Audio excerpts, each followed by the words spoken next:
The Still Loading podcast is brought to you by the wonderful people on Patreon. Amazing people like Pib Extra, Matt aka Stormageddon, Kevin from the Bit by Bit Foundation, Melissa S., Gilmer, Stephen P., and Mr. Biscuits have all been wonderful enough to support the show over there.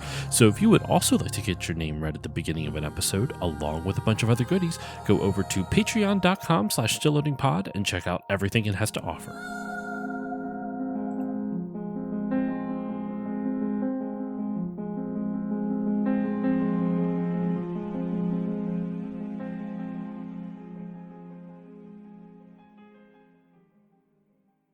On this episode of Still Loading, Gris is more than just a few shades of gray.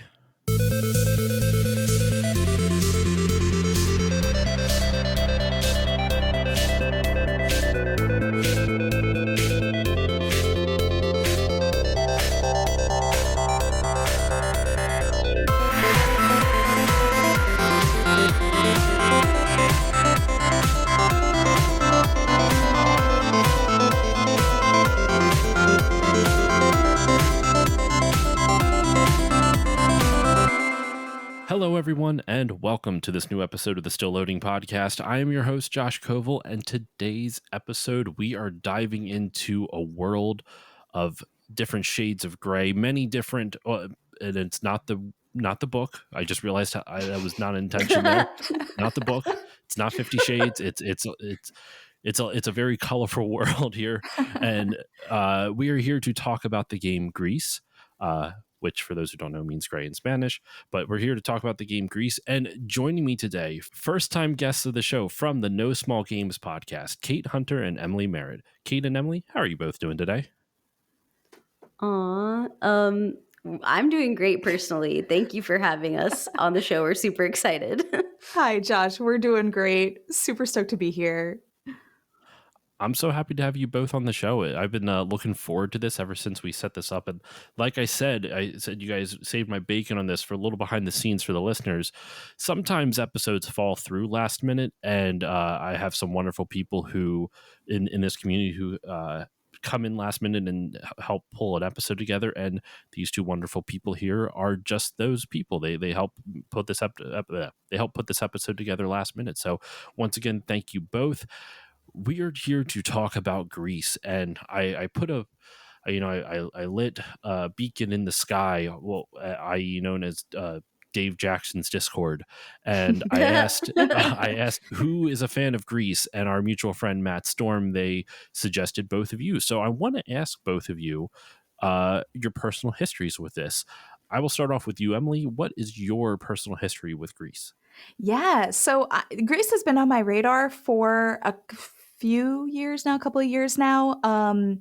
I had watched bits and pieces of friends stream it, or no, not bits and pieces of friends. Sorry, run that back. I've watched friends that's an aggressive stream. Bits and pieces of it. So I was generally aware of like the aesthetic and kind of the premise and gameplay. But this was my first. I played Gris over the course of the last 2 days. For the purposes of talking about it today. So as far as a player of the game, I'm very new to it and excited to finally get the chance. I've actually owned it for a while. It's been sitting in my Steam library for probably a couple of years.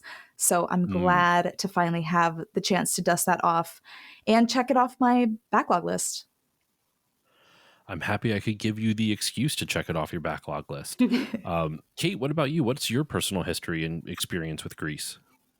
Well, I think I picked it up, I want to say about 2 years ago, but I have this horrible sickness that some other gamers may or may not be familiar with, which is like when I really like a game, I have a really hard time finishing it because I just like don't want it to be over. I actually don't know that many people that struggle with that actually. So if you're out there and you can relate to this, please let me know I'm not alone. But yeah, when I really, really like a game, it's like really heartbreaking for me to think of it being over. So this is one of those cases where like I started the game maybe 2 years ago or a year and a half ago, and I finished it like honestly kind of recently. Like I feel like it was in the past like maybe 4 or 5 months. But yeah, I think I caught to it. One of my friends who likes indie games was just like, "Oh, I feel like you would like this one." It's been recommended to me a couple times, and I feel like that's probably because of the music in it, and also I really like puzzle platformers. So Mm. yeah, I think it's a beautiful game, and I'm excited to talk about it. Man, it's funny. I have a friend of mine named Gilmer who or he goes by Gilmer, and he has a similar issue. But I don't think it's because he wants the game to end. I think he just has a hard time finishing games. So when you said you have Mm. a hard time finishing games, I was like, oh, that sounds like Gilmer, and then it went completely the opposite direction of him.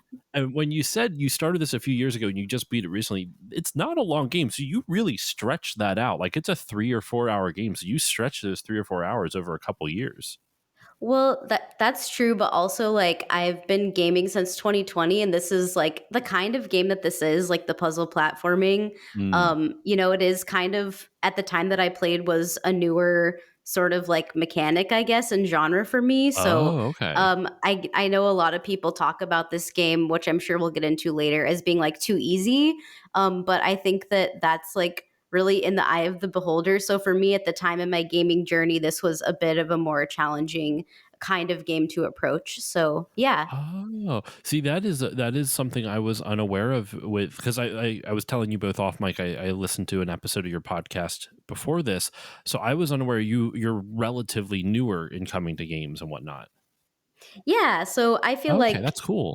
I feel like it's a great like and honestly revisiting it 2 years later and finishing it, I was able to move through it a lot more quickly just based on the experience that I've built up over the last couple of years in doing the podcast with Emily and playing so many different genres of games. So, yeah, I guess that's That is my so long cool. history with the game.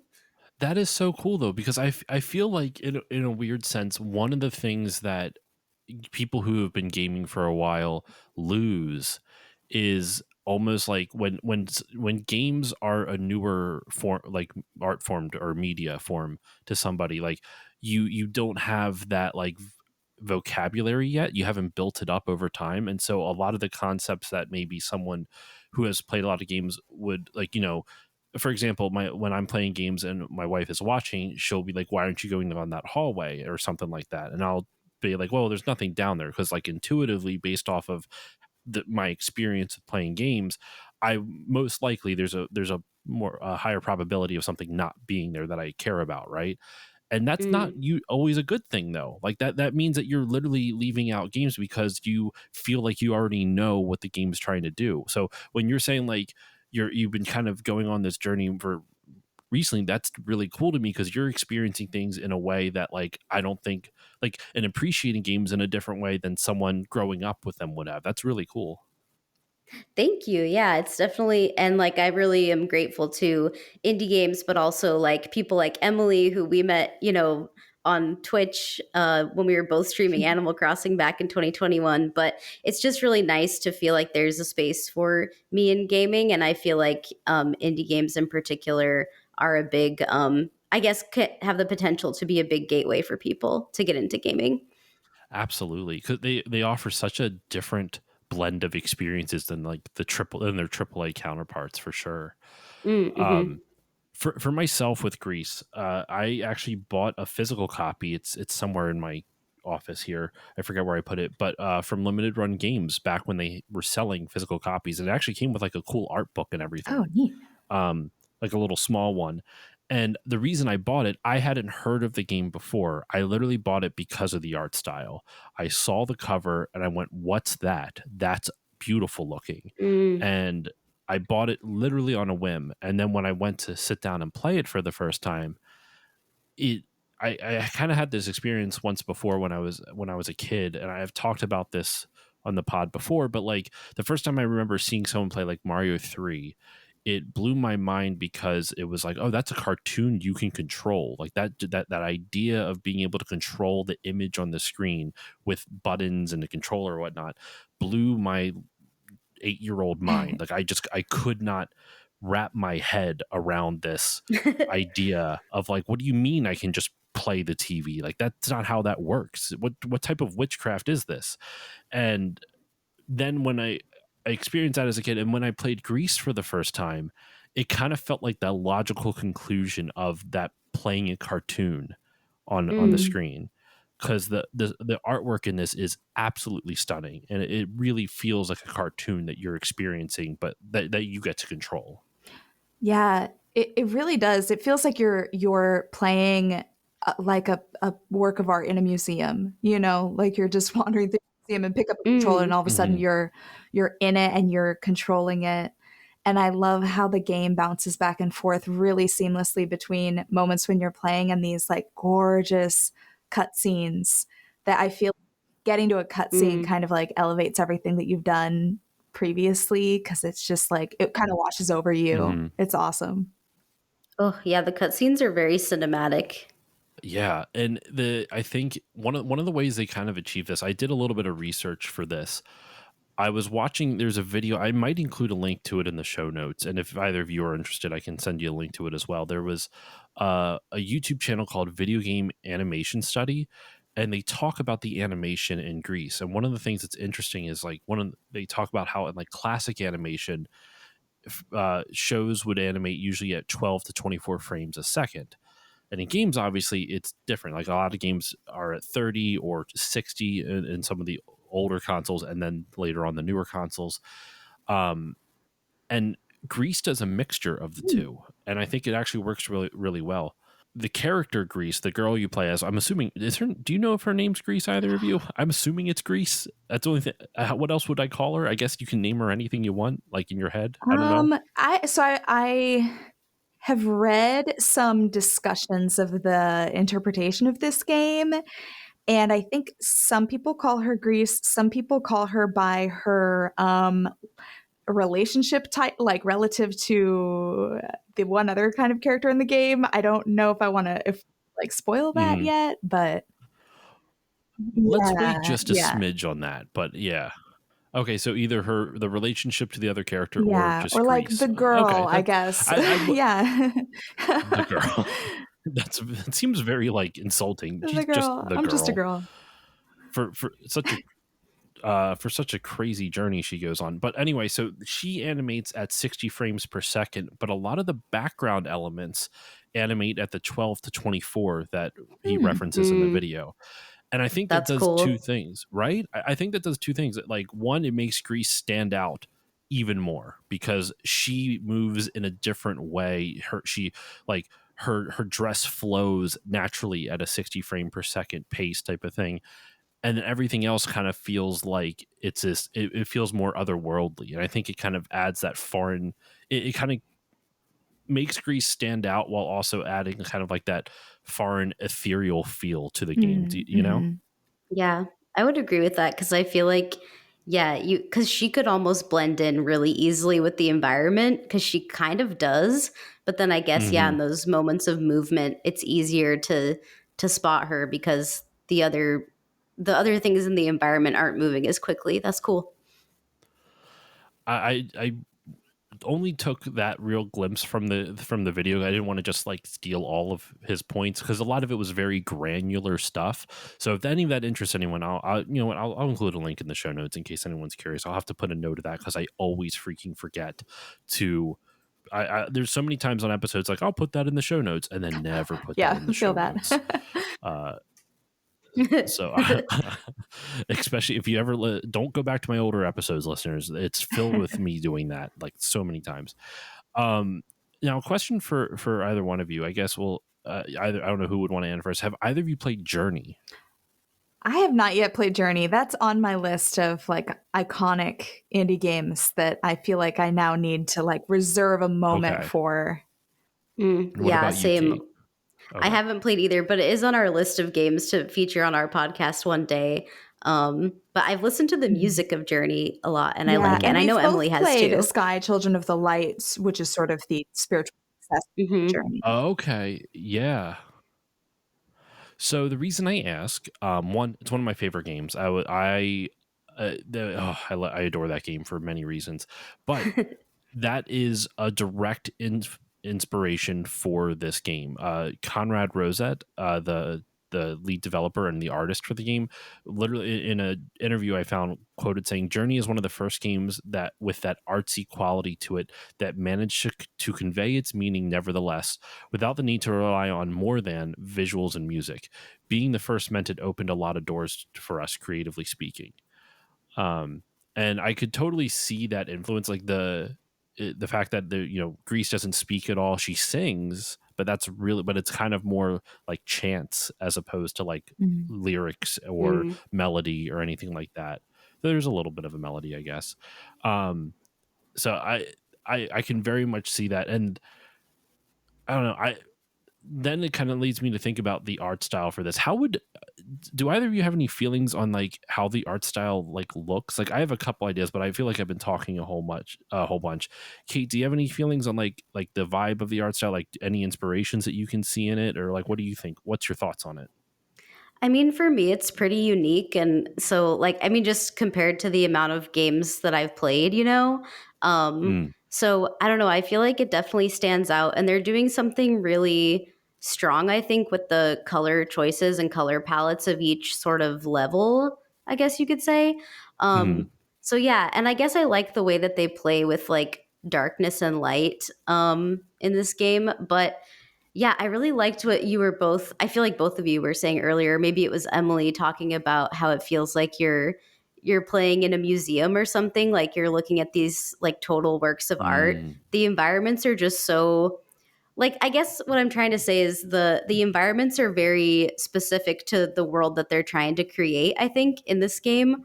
Um like I don't know what kind of world that we're in, but it feels magical and it just feels like Greece. Like I don't know, it's so unique visually and there's always something to take in. And even some things that I missed, I think, like going back and looking at some videos of gameplay. So there's just a lot going on, but not in a way that felt overwhelming to me personally. What about you, Emily? I think so. One of the things that definitely influenced my just takeaways from the visual style is knowing that this is a Spanish development team. Hmm. Nomada Studio, I think, is based in Barcelona. It is. And so it's hard for me not to look at. So if you haven't actually seen artwork from Greece, like there are a lot of different structures and architectural elements. So it's hard for me not to try to find like Spanish influences in the architecture because it is very distinct.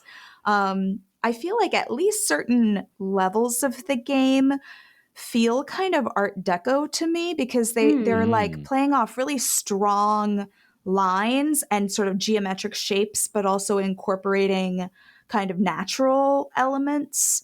It feels like yeah. this strong like relationship between kind of man-made architecture, man-made structures and the natural world and how Hmm. those play together. So those were kind of my main takeaways. I'm so glad you brought up the Barcelona the fact that they're a Spanish development studio because one, I guess I should have said it at the very top. It's developed by Nomada Studio, like you just said, and it was originally released on December 13th, 2018. Should have also said that at the top. I was even telling you both off, Mike. I always forget to do that, and lo and behold, nearly 20 minutes into the recording, I still fucking forgot to do that. Um, but the the architecture, the fact that you were saying it was like influenced by Spanish architecture. There was a video that I want to say was I forget. Devolver Digital published it on their YouTube channel, and it's an interview with Nomada Studio devs, and they did a lot of B-roll of like Barcelona, and there was stuff where I was like, that feels like that's something that I would have seen in Greece, like the way that the architecture looked. But I didn't know if I was just being like an ignorant American and being like, am I just seeing like everything looks the same to me, or did it actually take inspiration? So I'm glad, as someone who lives over in Spain, that you can see that because I was worried I was just being ignorant. I think I am struggling with the same thing though too, because like knowing that already going in, knowing the origin of the developers, I think part of me is just like trying to find the Hmm. comparisons, but it's not. I wouldn't say it's like strongly Spanish architecture, at least for the parts of Spain I'm most familiar with. I gotcha. I gotcha. And it's funny. Like normally, I never start off with art for my episodes. I normally dive straight into gameplay. Um, but like I think that just goes to show how strong the art direction is in this game. And Hmm. one of the way I kind of just was describing it to myself, like trying to like how would I describe like what this art style looks like for those who can't see it right now. And I kind of like describe it almost like Studio Ghibli meets like Nemo in Dreamland meets uh, Foster's Home for Imaginary Friends. Like Oh Oh, I my love that. god, that's great. Yeah, I That's see it. right, perfect. it feels like like because it's got the whimsical feel of Ghibli, but its art style is nothing kind of is not similar enough. But then I think of like how like Nemo and Dreamland, those old comics look. It kind of reminds me of that. But then also just like all the colors and everything. Especially well, this is more watercolor based, but like the colors of Foster's Home for Imaginary Friends kind of reminds me of this a lot. Yeah, and it's Yeah. 2D, but there's like really strong textures over the like everything in that kind of paper Hmm. crafty way that I feel like Foster's has. Yes. Yeah, that's Yeah, I great. feel like it almost has like a children's book vibe sometimes too. I don't know. Mm. Hmm. And then what Emily said about like shapes, I feel like shapes are really important. And like you have that mechanic or ability where you can like turn into a block sort of, or like a perfect Hmm. square. Like I feel like, yeah, and there's a lot of like triangles and there's like, I feel like geometry or something here is important about shapes visually. Which lends into what you were saying, Emily, about that Art Deco kind of feel to it. Mm. Um, but so I very much agree with that, and I also think that something that's cool about the art style, though I touched on it just a bit ago, is the watercolor look to it and how the color in the world gets revealed. It's what's interesting is that color gets added through gameplay, sort of like Mm. it's not like you paint the world into its existence, but as you complete each stage, which each stage is very symbolic, we'll kind of get to that when we get to the story and the themes like this. I guess to kind of at least touch on like what this game, at least on a thematic level, is about, and we'll go into further detail later on. It's about the 5 stages of grief, um, and each stage kind of represents a different element of that. So as you progress through it and the colors change and different colors get added to the world, it represents the next stage in the cycle of grief, in the 5 stages of grief. So like the world begins in black and white because that is the very first one. That's the very first stage, which is denial. Mhm. The second stage, anger, adds red. The third stage, bargaining, adds green. The fourth stage, depression, adds blue. And then finally, the fifth stage, acceptance, is when all the colors kind of like really like blossom throughout. So you keep adding layers upon layers of colors as you progress through the game, and you get to kind of see like Grease's grief transform the world around her. It's a really interesting way to express this. I have a lot of thoughts about the themes with this game. I was thinking about it at work today, trying to like I was trying to come up with like what do I have to say about this? Because sometimes like I'll go into a game and like I got nothing to say, so I sometimes really try to think ahead of time. And I got some stuff that I want to talk about, and we'll get into all that. But before we do, um, any final thoughts on the artwork in this game from either of you? Emily, Kate, anything left to add? I just want to like piggyback on what you said about the watercolor effects. I think that was the one Yeah. thing that while playing, I was like, wow, how did they do this? Because it feels really dynamic sometimes in a Mm, way that was like, this doesn't feel like it's just a background or, it felt like it was part of the actual experience of playing. So I just thought that was so cool. And obviously like amazing use of color just generally for the purposes of telling this story. Yeah, I guess I would just add that I think that our main character is very strong and engaging, and I find hmm. it easy to care about her and her journey. And I feel like part of that is just that, like, like her physical, like the way that you can control the character and the way that she looks like can just be so different sometimes. Like she has like this, her hair is like very specific, but then the way that her body is or moves can change in this like really fluid way. So I don't know. I guess I feel like the visual design and mechanic design of the main character is really compelling. I definitely agree with that. And I feel like it's interesting because you don't know the way they kind of show it, like her like character design is that when she turns into the square or when she goes underwater and kind of turns into like a stingray almost. Mm-hmm. Um, it it almost leaves like ambiguous. Like, is it her that's changing or is it her clothes that are making that form? Yeah. Like, is it her body changing form or is it her clothes? You know, Yeah. which maybe I guess could I bet you there's probably some deep thematic meaning behind that. Is it the body or is it the clothes? I don't know. It sounds like stoner thoughts at like 2 a.m. So true. Don't play this game stoned. Or do. I don't know. Oh my god! Imagine like I have never partaken, but imagine someone doing like acid playing this game with Oh, all man. these It would colors probably and just be everything. impossible. I don't know. Holy shit!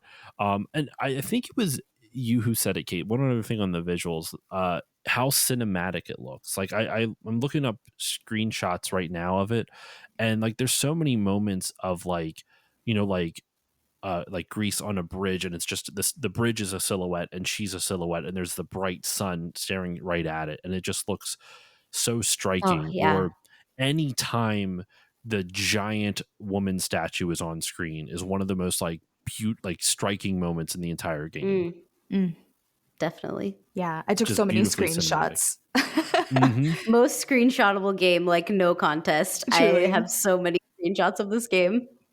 I felt so bad. Like, so I was showing my 4-year-old daughter this, and she wanted to play, but I kept having to tell her no. Not because I like the game's totally appropriate for her. Like, there's nothing bad that happens. The bird might be scary, but there's like nothing really problematic in it. But it's because it only allowed one save file. So every time I Oh. would she would be like, "Daddy, can I play?" I'm like, "I really want to let you, but I gotta finish this first. Once I beat it, then you can play. I promise." And she was like waiting so patiently. She did such a good Aw. job, but I ended up not being able to beat it in the allotted time for when she was awake at that point. But okay, uh, let's move on then. Let's continue on the conversation. I would normally then go into gameplay, but I only want to touch on this next because I feel like it would be a bit of a letdown to touch on it later. The music for this, and the reason I say it might be a letdown to touch on later. I infamously have a hard time describing why I like music in games. I'm like, that sounds nice. That's about the extent of my criticism or critique of music in games. It's either sounds nice, sounds bad, or I have no emotions towards it. So I'm going to throw it before I go into my own feelings for it. Emily or Kate, I'll start off with you, Emily. What are your kind of thoughts and feelings on like the music in this? Because there's not a lot of sound design per se in this. Like there's a little bit, but you can feel free to touch on that too if there's anything that stands out to you on the sound aspect. But music and sound, what are your thoughts? Yeah. Ooh. Also, I can't wait to hear Kate's thoughts because Kate is the music and sound person of our duo. Oh, thank God you can pick up my dead Oh, weight. Yeah, no. Kate's gonna have a lot of. Well, you know what? Let me not oversell. Kate's gonna Don't have oversell me. some things to say probably. So actually, one of the things that I noticed while playing, and I should specify too that I played this all on my Steam Deck, but not with headphones. So actually, Mm. this still sounded amazing just coming from the built-in speakers on the Steam Deck. But I actually really liked the sound design for the main character's movement, especially in the green level because you're in a Mm. forest and there's this just awesome sound of like footsteps on kind of a mossy, leafy terrain. Hmm. And I just thought that was so good. I could have played an entire, 4 hours of just that level for the sounds and like vibes. But I think the music is really interesting. This is actually another another element of the game where I kept thinking like, oh, these are Spanish devs.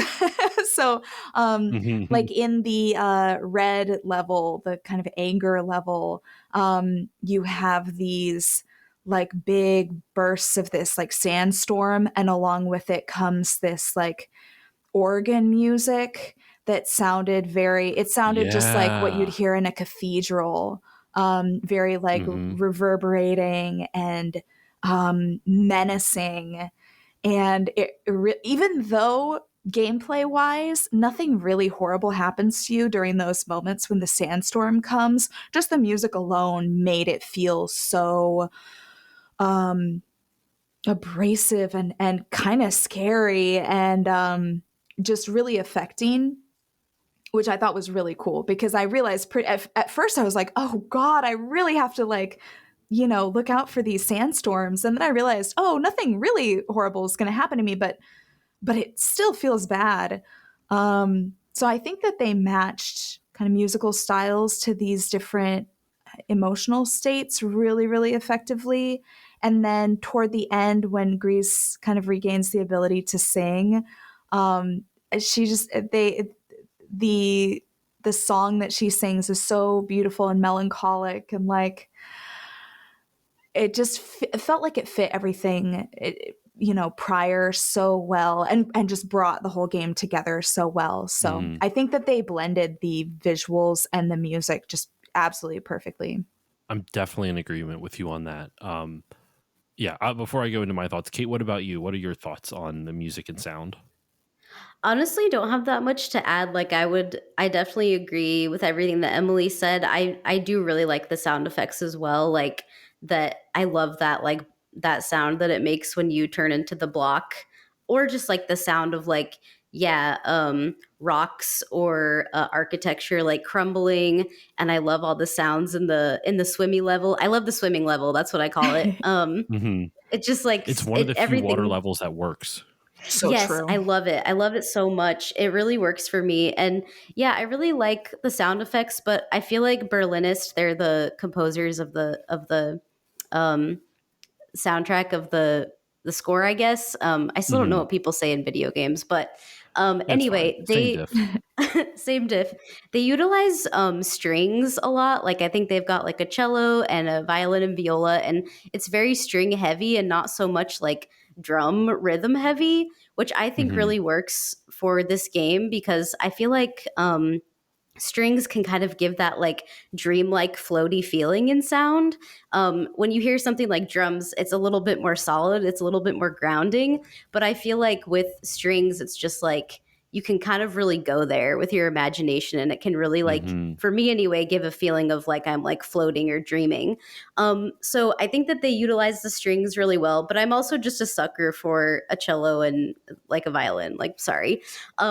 But yeah, I also noticed like in these moments, the cinematic moments that we're speaking of, they really play with volume a lot, which I really like Oh. because I'm like, oh, Hmm. I'm paying attention. I'm paying attention. Like the scene is shifting. There's a cutscene happening, and the sound is just like it's kind of like swelling, I guess.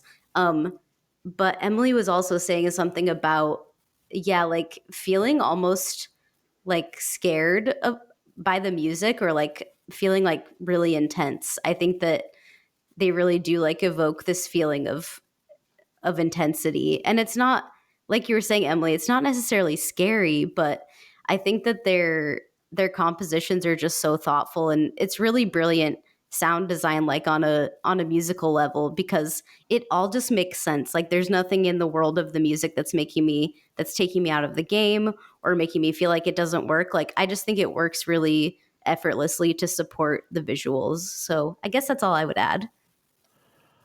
Man, you guys, I need to listen. When I'm going to edit back at this, I'm going to be using so much of this as like to teach me how to talk about music in the future. This is so much. So, um, I mean, not to be completely like to cut it short, but like I agree with everything you both said. I think one of the points you both made, and I agree with it very much so, is they do a phenomenal job of using dynamics to emphasize different things. Um, you mentioned, Emily, the wind and like the when you're going through the anger level, and Kate, you just mentioned in general like how the ebbs and flows that they use to like hit different emotional points. And something you mentioned also, how they use strings to kind of give it that very kind of ethereal feel. That got me thinking about like what types of instruments are used to create different vibes in games. Like I feel like you could, like, for example, like one of my personal favorite instruments just for the way it sounds is like a French horn. I love Mm. how Oh yeah. full a French horn sounds, and I feel like that can be used for very kind of like, kind of like not marches, but like very kind of like not, it could be used as something more whimsical, but it also could be something a little bit more like actiony, I guess, like, or like triumphant or hopeful. And then I would think like other like an oboe is very Mm. whimsical a lot of times. I think, is oboe the instrument I'm It's thinking so of? funny that you mentioned that because it makes me think of, have you ever listened to Peter and the Wolf, like the orchestra version of that children's story? Like the No. each basically each animal in the story is represented by a different instrument, or each Oh, character, that's cool. and the sound of the wolf is the French horn, I think. Um which Oh. I don't know. It just made me think of that. So if you're not familiar, I I don't know if am Emily is. actually. It's probably I not worth am. Yeah, talking about. it's Okay, great. great. It's really great, especially if you want to get a sense of exactly what you're describing, Josh, like the sort of emotional feel of each instrument and like kind of pinpoint that. Yeah, that's really cool. Thank you. Thanks for bringing that up, Kate. I haven't thought of that in forever. It's so good. And also, if you, I think it's just on all the streaming services. Like if you type in like Peter and the Wolf, you can listen to the full thing, and there's like a narration. But it's just so cute and beautiful the way that they assign each character um an instrument. And I think that that's really a really powerful tool in sound design, and a way that you can get characters to kind of stick in the brains of people is by giving them like a theme or a specific sound. So Hmm. yeah, I feel like they went heavy on the strings so that we would feel a certain way. But then the strings can also give that really like deep feeling in your stomach of intensity. Like if you hear a cello playing some really low notes in like a fast paced manner, it can feel really scary. So I guess, yeah, instruments are just really cool, is the takeaway. Instruments are really cool. The story of Greece. No, I love that. I love all of this. Okay, let's, unless there's any final thoughts, and feel free to jump into them beforehand. I feel like this is a good time to move on to gameplay, and kind of, we can use the gameplay also because I think it's pretty integral to the stories and themes, so we can kind of interchangeably go through this as it goes on. I feel like they kind of work really Mm. well with each other. Um, so this game, as we have talked about before, is about the five stages of grief, and the character of Greece. It, from my understanding, is that she's grief. Well, spoiler alert for the game. We'll just flat out say it here. Spoilers. If you, there's not much of a story in this game per se, but there is something where. I genuinely don't think it'll ruin your experience if you hear this, but if you want to go in completely blind, I'm just giving a spoiler alert right now. Um, with Grease, you are, as the character of Grease, you are mourning the loss of your mother. Am I correct with that? It's her mother that passes away. That's my understanding. Yeah. Yeah, That's I what I think so. understood. And she is going through the five stages of grief. And as you complete each stage, like the statue, like the beginning of the game, there's a statue of her mother and it shatters. And as you continue through the game, you're kind of putting the pieces back together. And Greece, probably should have said this at the top of the episode just to people. I think actually, Kate, you mentioned it when you were talking about your experience with it. It's a 2D puzzle platformer.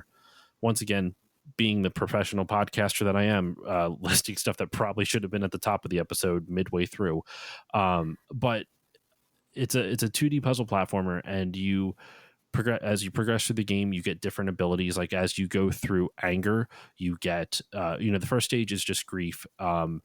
And you don't have the ability to jump at the very beginning of the game, which I think, or sorry, on the first stage is denial, not grief, excuse me. And in the beginning of the game, in that denial stage, you don't have the ability to jump, which I think kind of is a really good way of illustrating through gameplay that stage of grief. Just not wanting to move, right? Like Mm. just not being able to move on. So you physically cannot jump. And there's a lot of stuff that we'll go through, we'll talk about as we go through the gameplay with this, that it's not surprising they kind of try to connect the gameplay element with each stage, because during the first year of development, I read in an interview, Cuevas, one of the studio heads for Nomada, I don't know if I pronounced his name correctly at all. I apologize if I did. Do you know how to pronounce it, Emily, by any Yeah, chance? Cuevas, but you did a great job. Cuevas. Yeah. Um, the studio consulted with a psychologist about theories of depression and grief, and and I'm reading this from what are I don't remember the article. I'm reading this part from an article, and as part of the consultation, the group discussed themes, symbols, and possible game progression elements related to grief. And this is a direct quote from Cuevas saying, "When we talked to this psychologist, we started getting all of these ideas. We have to show this in gameplay. We have to show this, that the character feels and the player feels that something is wrong with this girl," Cuevas said. For example, at the beginning of the game, your character cannot jump or do anything but interact, and that's part of the shock, the denial. Um, I thought that was Mm. a really interesting thing that they did. They it's not just that they wanted to approach the game from the idea of grief, but they really took it seriously. And I think, like, I could say I take something seriously, but then I don't go and hire a psychologist to help me take it even more seriously. Like, that's an extra layer of seriousness, I feel, that the extra step they took. Yeah, that's really cool because I feel like intuitively, I got what they were trying to do, especially with bridging like gameplay and the colors and the theme. But that's cool that it's actually backed by a psychologist perspective on everything. Yeah, I didn't know that. That's awesome. I I think that's just one of the cool things about this game, is that they do a good job of, like, illustrating the different stages through gameplay. I think that's such a Mm. hard line to walk when you have I think one of the hardest things for a game developer to achieve is narrative and gameplay that, like, marries perfectly. Like, I love Final Fantasy games, but, like, I wouldn't say Final Fantasy Tactics really illustrate the narrative of Final Mm. Fantasy games, right? Like, Mm. or the thematic material within it. I feel like indie games in general do this really well. Whether we're talking about, like, Grease here, or also like Celeste, if either of you have played Celeste, like, that game marries the idea of, like, conquering depression with gameplay so well. It is Mhm. astounding. Crazy hard game, but that's kind of, once again, it's meant Yeah. to illustrate the theme of it. And I think Grease does a really good job of that here, where the first stage, denial, where, like, you do get the ability to jump, but that's really all you have. Like, you start off with not being able to move, meaning, like, something happened. Grease can't jump. Something bad has happened to her. And in denial, that's where, like, everything is black and white. Like, all she can do is really jump. Um, and that's pretty much about it. But when you get to the second stage, you get anger and everything turns red, or shades of red, I should say. And you get the ability to you turn into a square, and, like, you're heavy, which kind of also, to me, I don't know about either of you, but to me it symbolized, like, when you're angry, you're more immovable, Mm. right? Like, you're not going to listen to reason, you're not going to necessarily let outside things affect you as much. You're pissed off, so you're sticking where you become stubborn. You're sticking where you're at. So the gameplay mechanic of that, of literally making your character heavy through that square, I think illustrates that. Maybe I'm going off a little bit. Maybe I'm reading too much into it. Do either of you agree with that kind of idea? I definitely would. I also saw it as kind of like a hardening, as Mm, somebody who sometimes has a hard time letting myself feel my feelings, and I'm working on that. I think my tendency used to be to kind of just like harden. I'm feeling something really bad and I don't want to, and I'm just going to be strong and harden myself and not let any of that in, try to keep it all out. So that's kind of how I saw her little block form ability happening. mm. Yeah, like protecting Yeah. yourself sort of, but also feeling mad. To be honest, I wasn't thinking about these things when I played the game because I was just like, what the hell? Like, how do I do this? Like, how do I play this game? But it's nice to hear you both talk about this because looking back, I feel like, yeah, that definitely could be an interpretation of what's going on.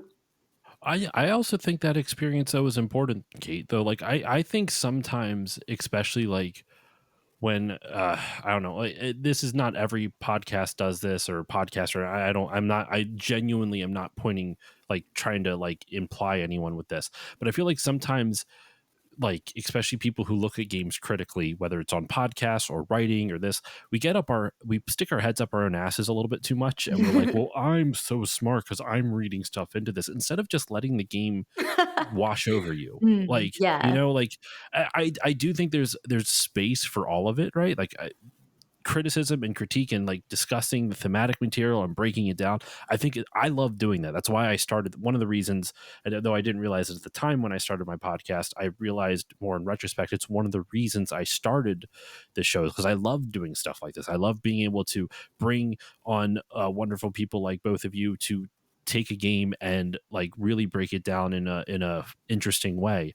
But then at the same time, sometimes you should just play a game and just let it kind of wash over you. Don't think about it. Just let the experience speak for itself, and not you have to like feel the need to pull some great life lesson out of it. You know. Yeah, if there's one thing about me, it's I will not get down to the bottom of it, especially while I'm playing. Like I'm like, you know what? I'm fighting for my life over here just trying to figure out where this puzzle piece is. So I guess yeah, the way that you're talking about it makes me feel like it's good to maybe sometimes be able to experience things that way. Hmm. So yeah, I don't know, it's interesting. It kind of reminds me of like if I'm watching a movie with my wife has a is pretty good, excuse me, at like picking up on the foreshadowing in a story. And I'm not. I'm just kind of like, oh, there's explosions. That's amazing. And she'll be like, oh, that guy's the bad guy. I'm like, what are you talking about? Clearly, it's a good person right there. She's like, no, no, no. And then she's right. And I'm like, God damn it. Why can't you just watch and not think? And sometimes I wish I could do the same for me with games. Um, though I actually did a bonus episode somewhat recently on for my Patreon on comfort games where I just Mm. don't have to think, and that's so there are some out there that I just Oh yeah, it's turn my brain off, let me just go do this, and it goes from there. totally. Love those games. I would normally ask what a comfort game is, but I feel like we're already we're already like 50 minutes in and we still have more to talk about, so that might be an episode for a future episode topic, who knows. But yeah, so then at stage 3 bargaining, the world turns green and you get the ability to like you can hear her. I think you can in bargaining. I think it's when you can fly, not really fly, but you get like that boost jump, right? If I'm remembering correctly, That sounds right. because Yeah, to be You get yeah, double jump, right? yes, you get a yeah. double jump. Thank you. Because in depression, the 4th stage where everything goes blue, that's when you get the swimming ability. Mm-hmm. That's Yeah. what it is. Yeah, and uh, in depression, they literally, like people talk about the sensation of feeling depressed as feels like you're drowning. The whole level's water. Like Mm. it's a really good like a really apt comparison for depression. Mm-hmm. Um, and but for some reason it's got the best swimming mechanics. Like why make depression fun? What is It this? really does, All the though. I'm glad you mechanics. pointed that out because I didn't even think about that. But yeah, it's the least annoying, in fact, actually fun swimming level of any game I've ever played. Mm. Yeah, I feel like this game just feels so good to play. Like I feel like just all of the mechanics for me anyway, like the platforming and the all of the abilities you kind of get along the way just feel absolutely amazing. So, yeah, and that includes the swimming level. It's so fun. Were there any levels? I guess I'll throw it over to you first, Kate. What was one of your favorite levels? Like it can be your favorite if you know it off the top of your head, or just one of the levels that sticks out to you, or it could even be a specific moment.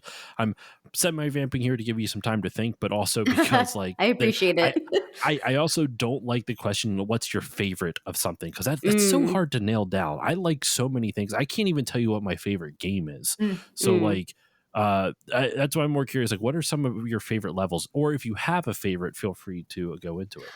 Well, I feel like one that really sticks out is like there's this moment, and I think it's sort of close to the beginning of the game, where, and I don't even know which level it's in, but it's the one that's kind of more foresty, and you're like just jumping on the platforms that are tree Mm, like, and I think that's true for a lot of the.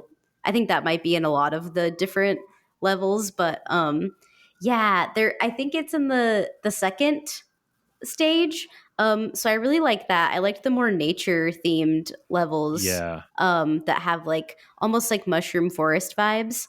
Hmm. But I also, towards the very end, there is another level that's like, sorry, of course, there is a police siren just vamping behind me the whole time It's all I'm talking about it's this. all good.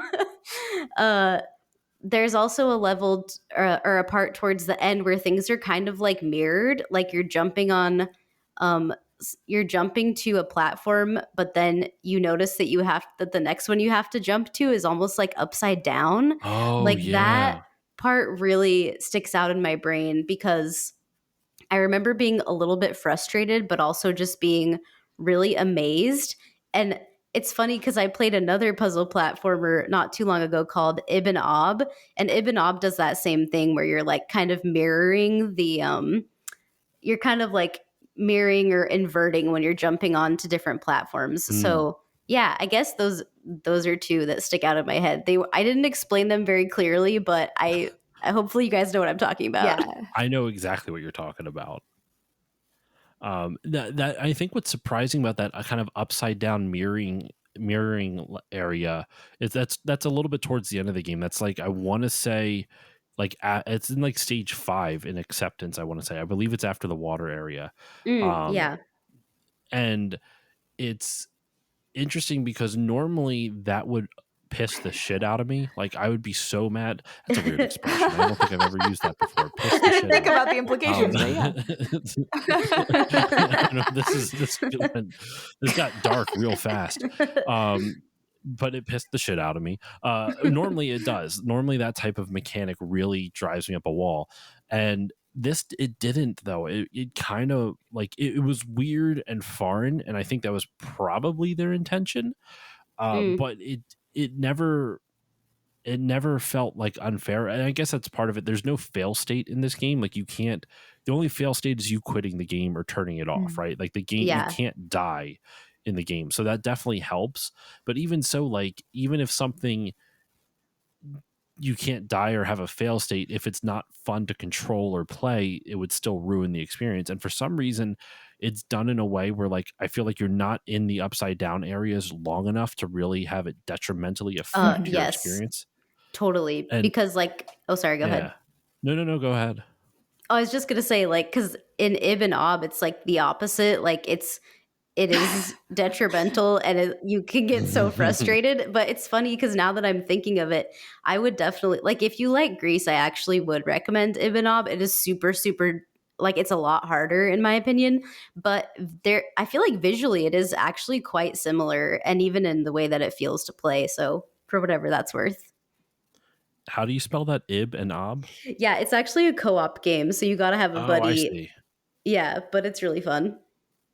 Okay. I will actually have to find a friend for once. um oh, it's not even it's 80% off on Steam right now. And I don't know if it's gonna be there when the episode goes live, but it's only $2 on Steam. Maybe I'll It's have worth to it. I maybe bet I'll have to buy it. I bet you and your kiddo could play the first couple levels. It does get brutally Totally. hard, but the first couple levels, it could be a cool way to like introduce like co-op playing. Totally. That would be interesting to see her try that out, like try solving puzzles. Right now she's at a stage where like she's trying to solve puzzles and it's like going okay. Like she's not great at puzzle solving just yet. Hey, fair. Excuse me, but she's also only 4, so I'm like, Yeah, Valid. I okay. feel like she's quite outstanding, honestly. Sounds like she's pretty good at stuff. um, uh, that's crazy. I'll have to check that out.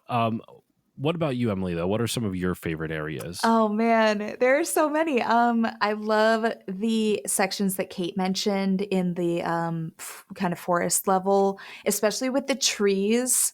They have some really fun puzzle platforming with the trees that will like disappear, or they're all the Mhm. tree tops are kind of blocky, but then sometimes they'll become more like ramps. And the timing is either it's on a timer how they change shape or disappear and appear, or sometimes it's based on when you jump. And I just thought those were really fun, like really fun and satisfying puzzles to solve because they weren't super hard, but they were. Um, you had to stop and think for a second, like, okay, how am I going to do this? So I and the environment's just so nice. I really liked at some point in the anger level, there's like a sort of clockwork kind of style section, and Mm. I thought that was really Mhm. interesting. Mm. You had to Yeah. use the weight to, like, link them together, right? Yeah, yeah. So you're like trying to figure out how to weigh certain sections down so that you can like hop off onto an adjacent platform, and like timing and weight is important. So I think that they um even though there's a lot of simplicity across like the whole game and all the gameplay, I think they figured out some really cool ways to make puzzle platforming like I'd say generally pretty intuitive. Um and like Mhm. challenging, but not so much so that like you said, like you ever get frustrated or feel like you're being punished for, getting it wrong the first time. Um and then the last section too, especially at the very, very end of acceptance, once she's regained her ability to sing and can open up the flowers with her song. It's just Mhm. that section Oh, is so beautiful. So And you feel like you're in the heavens. You feel like you're in the sky. Like it's awesome. oh. that section specifically, that I love the visual of that, of when she sings and, like, kind of brings life back to the world Mm. around her, finding her voice again. It's really like, once again, talking about the stages of grief, like going through depression and grief and then finding your voice again at the end of it, kind of all part of it. But also, it's just beautiful to look at. But that section, as much as I love it from the thematic point, it's my least favorite section of the game, only because, not because of the flower puzzle mechanics or anything like that. I actually really like that.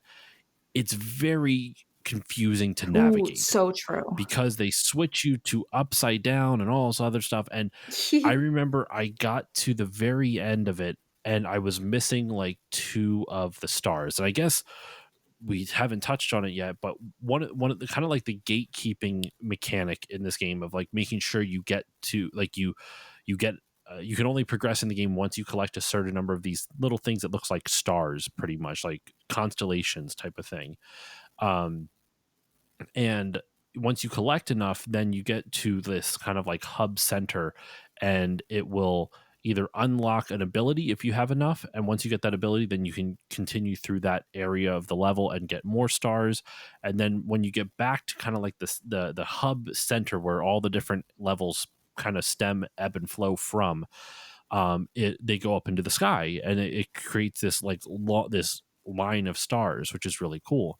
So I was trying to get the last like two, I want to say, and I couldn't figure out what I was missing. And it was very confusing. And it turns out like I had to backtrack one way. And it's like, I think the reason I dislike it, it's not that I have to figure out where to go, it's that every portion in that game leading up to that moment, it's very clear that this is a new path that you have not taken Hmm. yet.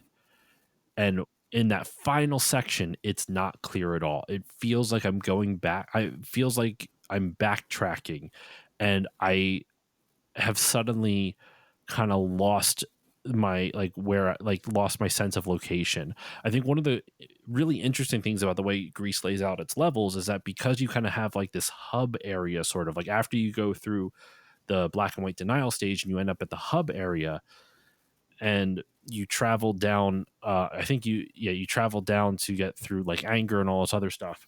There's like different branching paths, and as you progress through the game and get new abilities, the paths that you could not reach open up, and then you go on to the next level. And it always made it very visually clear, like, hey, this is a new area that you have Mhm. not gotten to yet. But in the final area, when you have to get those last two stars, I went back to some place that I already was. I'm like, I guess I just have to backtrack. I hope I chose one of these four paths correctly, and Mm. I guess I did, because I was figured it out. Like, I couldn't tell you, in a weird sense, like all the other places I could kind of get an idea of, like, okay, it's looping back to, like, it takes me away from the center hub, and then it'll have some quick travel way of bringing me back to it.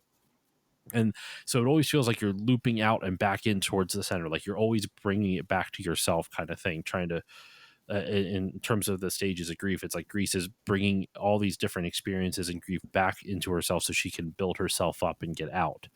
But then that final one is just not like like obvious.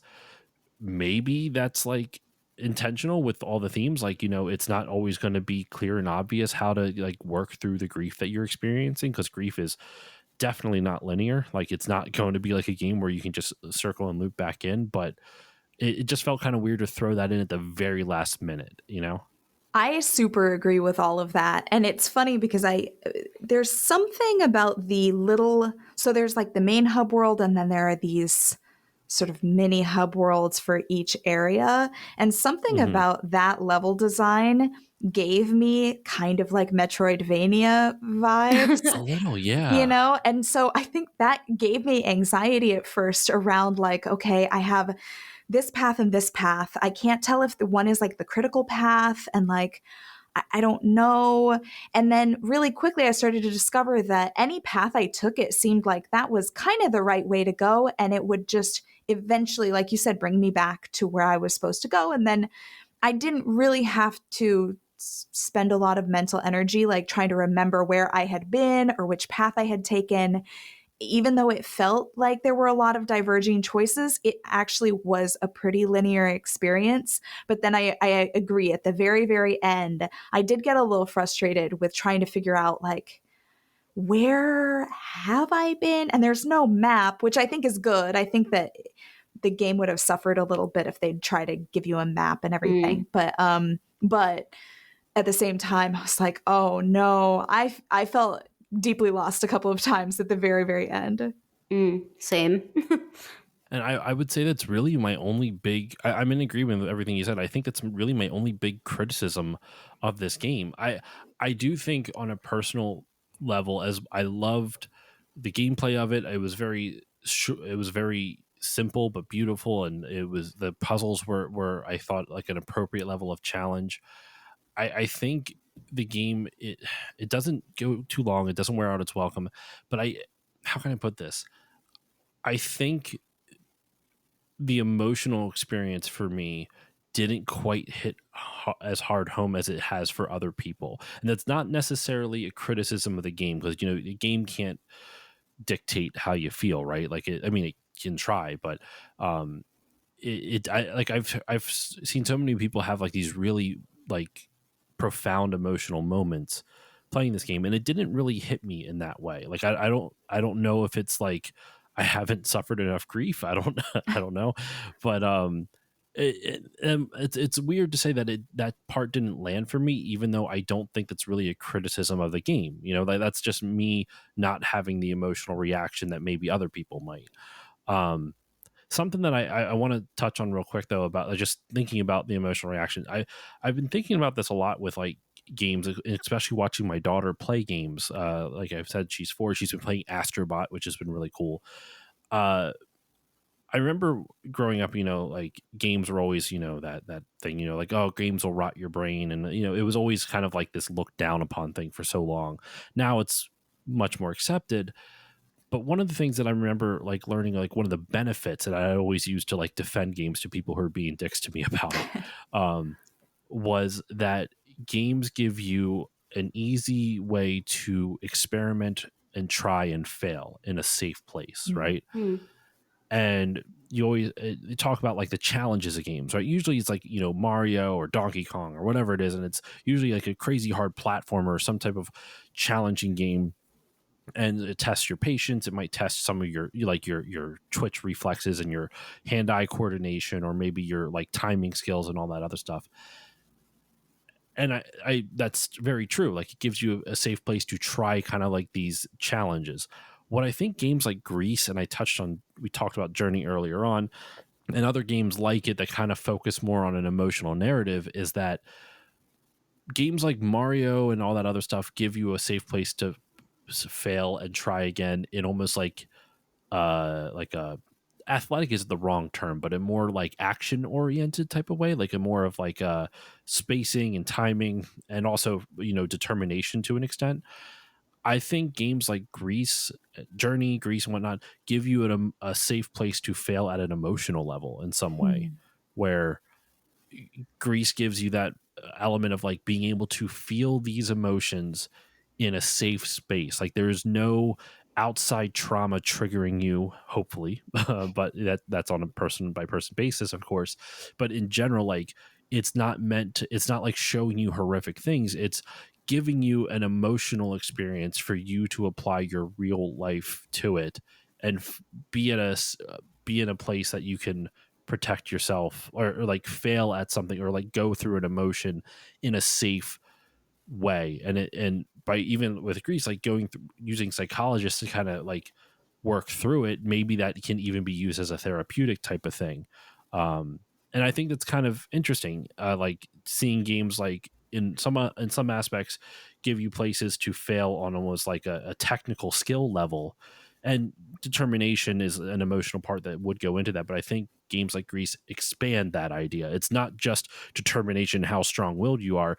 It's allowing you to go through the 5 stages of grief. It's allowing you to experience, like depression in a different way, or like how, or giving you tools to work through depression. I don't know if any of this is making sense to either of you. Have any thoughts on this? Do you agree with me? I don't know who would want to start first. I would feel bad just saying like, you go. I just said this whole crazy rant, but like, do either of you have any thoughts or feelings on this? Like, do you agree with me? Do you think I'm off? What do you think?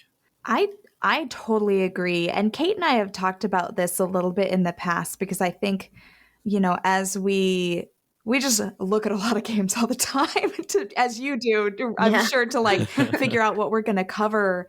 And there were a couple of seasons, like maybe our first or second year, where I was realizing like, wow, there is just this huge uh like and broad variety of indie games that like all focus on death and like processing death and grief around loss, like Spiritfarer, like Self Loss, like Grease.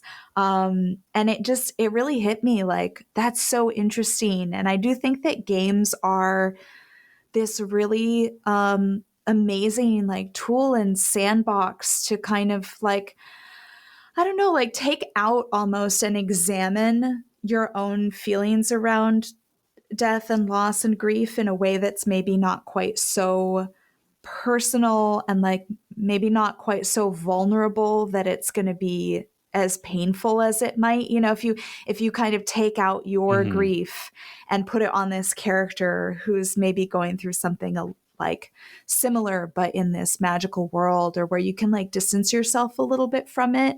I think it does give you that Hmm. space to like process things in a completely different way from crying it out or watching a sad movie or listening to sad music or talking to a therapist. It's like it's its own thing, and I think it is just like such a valuable medium for, yeah, like I like that idea of like a safe space to kind of fail emotion. I don't know if fail is the right word, but like, yeah, fail Yeah, emotionally fail to emotionally. yeah, Yeah, to I fall don't know another apart. way to I guess like describe if, it.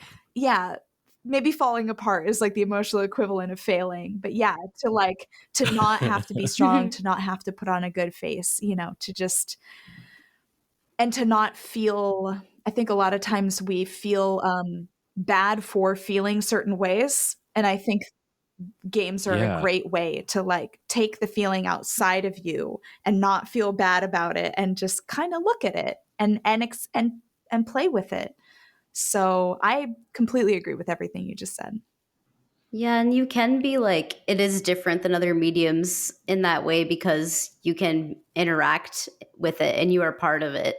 And so I guess it could maybe feel like really relatable, but also like, I don't know, just thinking about games about grief, like when I play Spiritfarer, I am a complete mess and I'm like sobbing. Same. But when I play Grease, like I'm not, I actually didn't have like a big emotional reaction to this game. Like for me, I think that it's beautiful and I just love the way that it feels. And I just think it's a really solid and beautiful puzzle Hmm. platformer. But I'm not That's like, kind of where I was at too. yeah, but it's like I mean also like the main character and the playable character is a woman, so I feel like that also makes me like I guess Mm. just be understanding and forgiving of her anyway in the way that she's presented. Like I don't actually know anything about her, but like I know that I care about her, but like I just didn't have like this big emotional reaction to this game. I just thought that it was so fun and pretty. And I was just like, I don't want it to be over because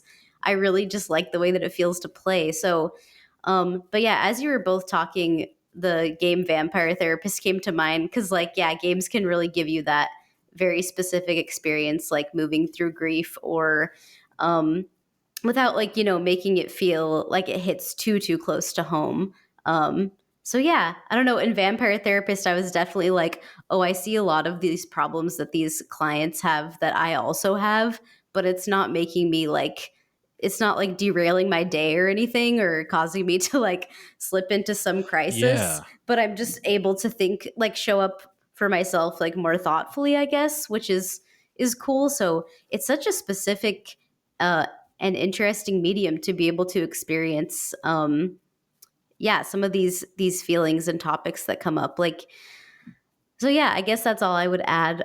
But yeah, I also was expecting to like cry or feel Mm. some type of way emotionally, but I never really did. So but I like freaking love this game, so I guess you don't maybe always need that feeling to still Mm. like No, something. you don't. I mean, it's the same for me. Like I brought up this discussion because this game made me think of it, but it didn't make me feel it. That's not necessarily a bad thing. There's other games that have made me feel it, but this game kind of ties in with that, with all the ideas we're kind of talking about. A safe place to fail at your emotions, or as you said, Emily, a place where you don't have to put up that hard shell, that hard front, and a game can be a place where you can let, excuse me, let down your walls and like it can teach you something. What you said, Kate, how like the what was it, Vampire Therapist was the game. I never even heard of that. But like, even though it's not going to get you on it's not going to hit you in the feels, as the kids say. It's more like it's giving you, because you're watching someone else experiencing an emotion. It's almost like you have now the more tools, or better equipped tools, or you're better equipped to handle it for yourself when and if that emotion ever comes Hmm. to Mm. you. Hmm. Um, and something that you mentioned where it's like it's not I think you said it, Emily, where it's like it's not bad to feel the negative emotions. I just think sometimes we associate it with that, like, oh, I don't want to feel sad because sad doesn't feel good. It's not really meant to feel good, obviously, but just because you're feeling sad or about something, or you're going through depression, doesn't mean that it's bad. I mean, clinical depression, I'm not talking about that. That's a different thing, that you need medication for that. But in terms of like grief or these other type of more quote unquote negative emotions, they're not necessarily a bad thing. There's just another emotion. It's just another part of you that you're kind of going through. And I think while Greece doesn't really, Greece kind of explores that with like the bird, like the Hmm. raven that chases after you. And stuff like that. I also think Celeste does a really good job at exploring that by like the parts that you think are bad, they're a part of you still. It doesn't mean that they're bad. They're just a different part of you that maybe it's not a feeling that you want, or maybe it's self-doubt or something like that. And you bring out your bingo cards, still loading, fans. And when I'm wrenching Bluey for the first time in a while, um, God damn, I love Bluey. But there's an episode of Bluey called Bad Mood, Have either of you watched Bluey by any chance? I've watched a little bit of it. Yeah. Okay. I have not. Sadly, I should. I've been told I need to. It's very much worth it. And same goes to the audience. If you haven't heard me talk about it 1,000 times already, you don't need kids. I know it's a kids show, but you don't need kids to enjoy Bluey. But there's an episode called Bad Mood where Bingo, the littlest one, who's 4 years old, is in a bad mood. And so the way that they personify it in the show is that their dad wears this Viking hat and just kind of walks around stomping, going like, "Arr!" Making like grunt noises. And he puts Bingo on like the top of his feet, like her feet on the top of his feet. So every time he walks, he like lifts her up, type of thing. And he holds her arms, and they just go around like, tearing stuff down, smashing, not actually smashing, but like pushing stuff over, like, because they're in a bad mood. And the moral of the episode ends up being, though, that like after Bingo gets out of the bad mood is still there, like it's her dad, but in the bad mood character, kind of like not crying, but like whimpering out on the lawn. Oh, um, and Bingo wants to go give it a hug, and Bluey's like, "No way, that's your bad mood. Like, why would you want to go hug that? He's bad." And she's like, "No, he's not. He was just in a bad mood." And she gives him a hug, like the negative side of herself, essentially a hug, and then the helmet falls off, signifying the bad mood is over. So it's like you're accepting the positive and negative sides of yourself as one whole. aw. Really cute show. I don't. Maybe I'm once again, maybe my head's up my own ass and I'm reading too far into it, but all of that kind of stems back to me. Like Grease, kind of, as much as I did not get that same emotional experience as a lot of other people did, like Kate and I are apparently in the same camp as this, where I didn't necessarily get the emotional experience with this, but at least on my end, like it just spawned all these thoughts, right? And I think it's one of the most beautiful things about games is that even if you don't necessarily you get one emotion or one experience from it, you can always kind of correlate it with other stuff. And I think just games are such a great medium, man. I love them. Hell yeah, same. And I love what Kate said. Like Spiritfarer, I will bawl my eyes out. It will kind of ruin my day.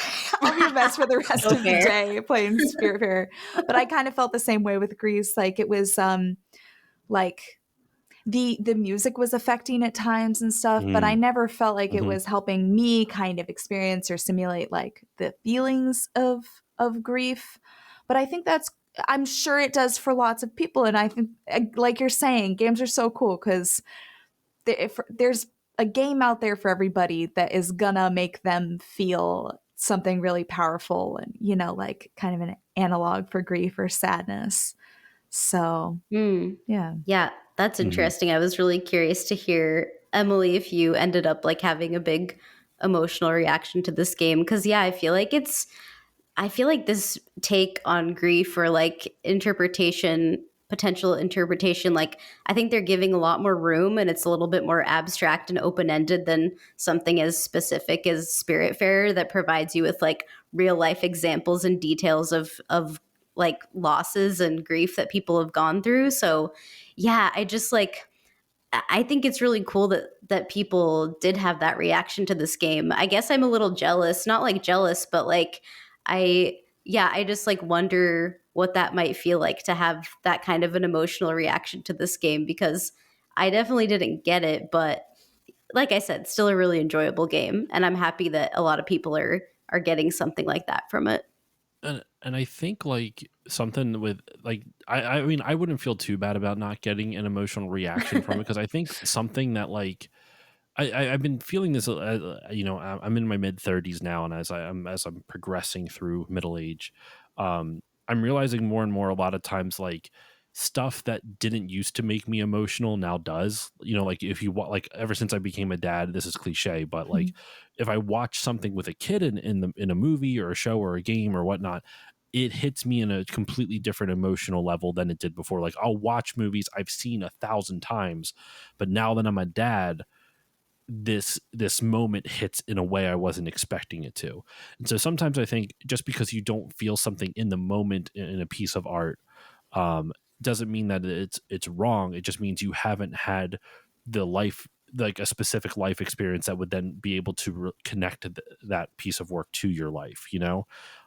And that's and that life experience is going to be different for every single person. It's going to be different timing. It happens at different intervals and all that other stuff, you know. Like uh art art, I sometimes I think one of the most important things with art, besides just, you know, being something to entertain you with and all this other stuff, is that they do, like, artists have a way of being able to speak about an emotion, like put emotion into words that you didn't have before. So I think, for example, like, have you heard the James Blunt song Monsters?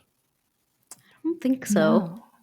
It came out a few years ago. I heard it because one of the like American Idol contestants sang it, and then I looked it up, and the song makes me cry.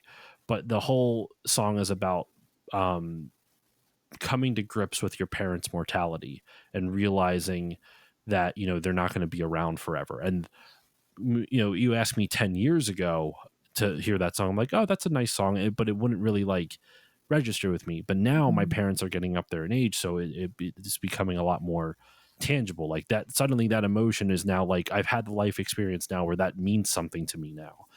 And like the lyrics, literally, it makes me get choked up every time. But the whole thing is, he wrote it for his dad when his dad was going through cancer. His dad's okay, he was still alive, but at the time he wrote it, it was not looking good. Like, they thought his dad wasn't going to make it. It was pretty sure his dad wasn't going to make it. And the lyrics to the chorus literally go, how's it go? I'm not your son, you're not my father. We're just two grown men saying goodbye. No need to forgive, no need to forget. I know your mistakes and you know mine. And while you're sleeping, I'll try to make you proud. So, daddy, won't you just close your eyes? Don't be afraid. It's my turn to chase the monsters away. Aw, that's And beautiful. Damn, now I'm you gonna asked me cry. that, like, right? I'm getting choked up, like, even just speaking the lyrics. 10 years ago, that would have done nothing to me. Not because I was, you know, devoid of emotion, but like that wouldn't have meant as much to me as it does now when my parents are, I see my Mm, dad slowing down and that kind of stuff. Like, he's still in good health, thank God. Like, he's not like really old, but I'm seeing the wear and tear that age is giving him. So when I hear a song like that, I just start bawling. It's like mm, I and so that's to bring it back to Greece. And I think this goes for me too, as I was saying with you, Kate. Like, don't feel bad that you're not that you don't have an emotional reaction to something that other people might, because maybe it's just not, you haven't had a specific life experience yet that would then be able to you to connect it to that, you know. mhm.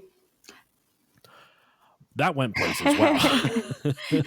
I love that you say that too, because I think that another just amazing thing about games is its ability to put us in the shoes of somebody else in a Mm, way that's like, to me, very different from watching a movie or reading a book, because you're making decisions for these characters and acting as these mhm, characters, who might be very different from you. So in kind of a similar vein, I know that the game Thirsty Suitors was really emotionally affecting for me and Kate, because kind of the upshot of the plot is all around like generational trauma among generations of women.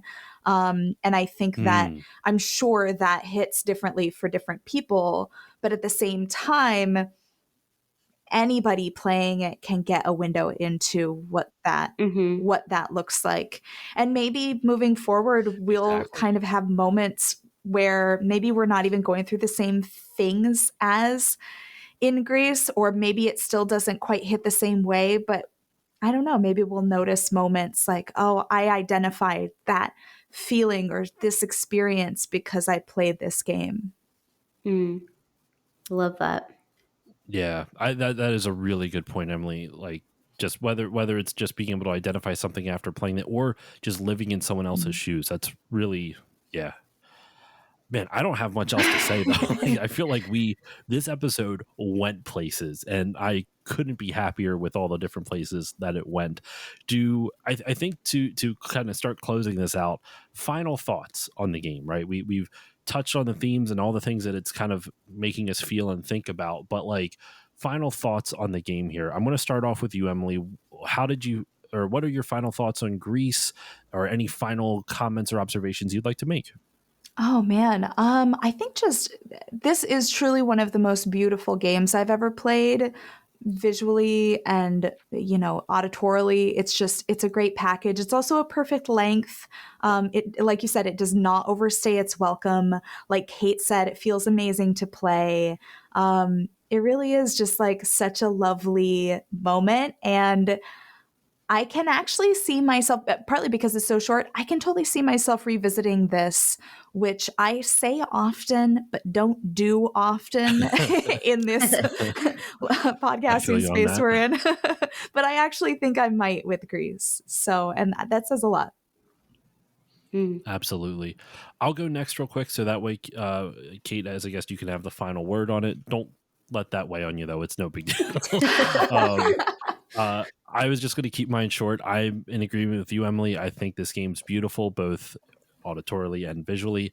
As much as it didn't give me the emotional punch that it probably was going for, it it just kind of, to me, just this game really illustrates what games as an art form can do. Like, because art doesn't have to necessarily always be something profound. For every junk food action movie, you're going to have like your really serious art piece, and just like for every non-serious Call of Duty or whatever, you have games like this. And I really feel like this game does a great job of illustrating how dynamic games can be in terms of what you can, the messages and the themes you can achieve through them. So really enjoyed my time replaying this for the show, and grateful I got to talk about it. Kate, I'm throwing it over to you though. Final thoughts on Greece? Mm.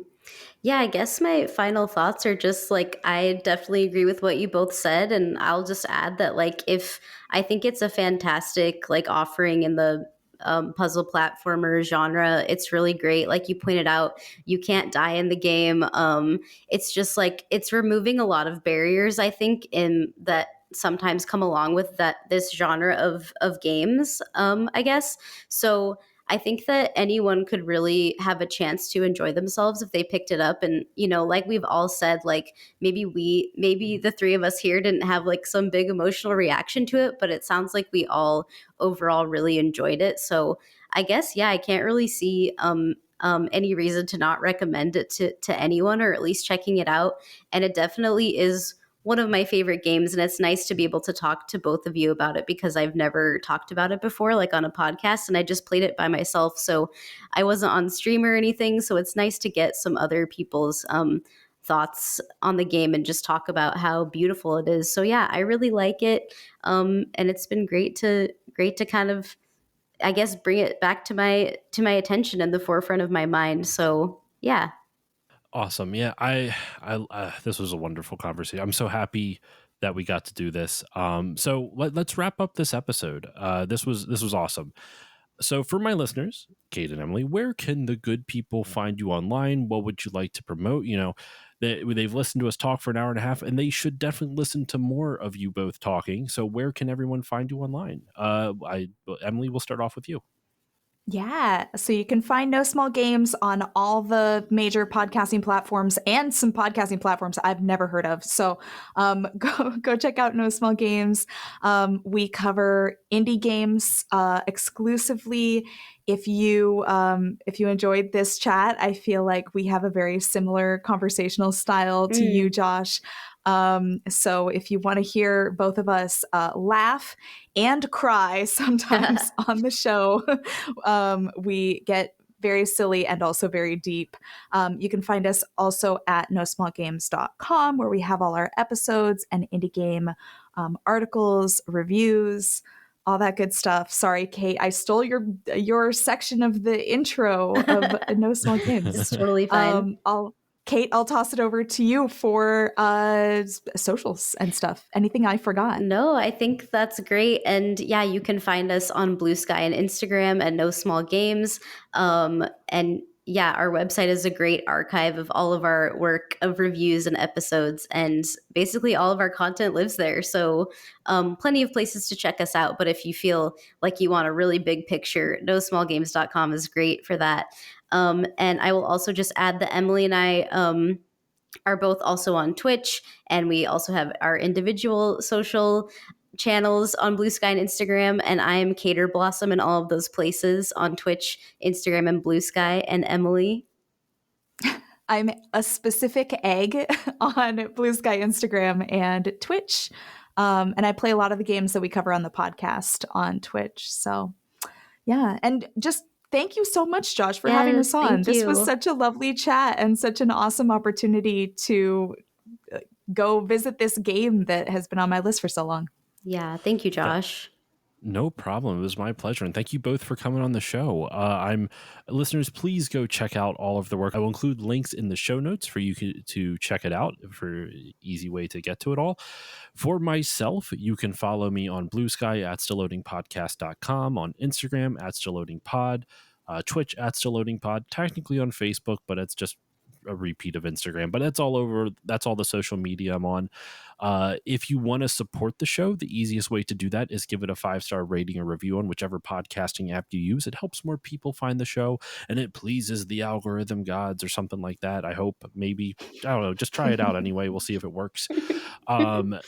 You can also support the show over on Patreon, patreon.com/stillloadingpod. For only $1 a month, you get all the episodes a little bit earlier with better audio quality, along with patron voting rights, which help guide the direction of the show. In fact, starting next week is the kickoff of Backlog Month, where my patrons voted for 4 games from my backlog that I was going to cover, and all 4 of them are being covered back to back to back. Kicking it off is Castlevania, so you'll get to hear that episode next week.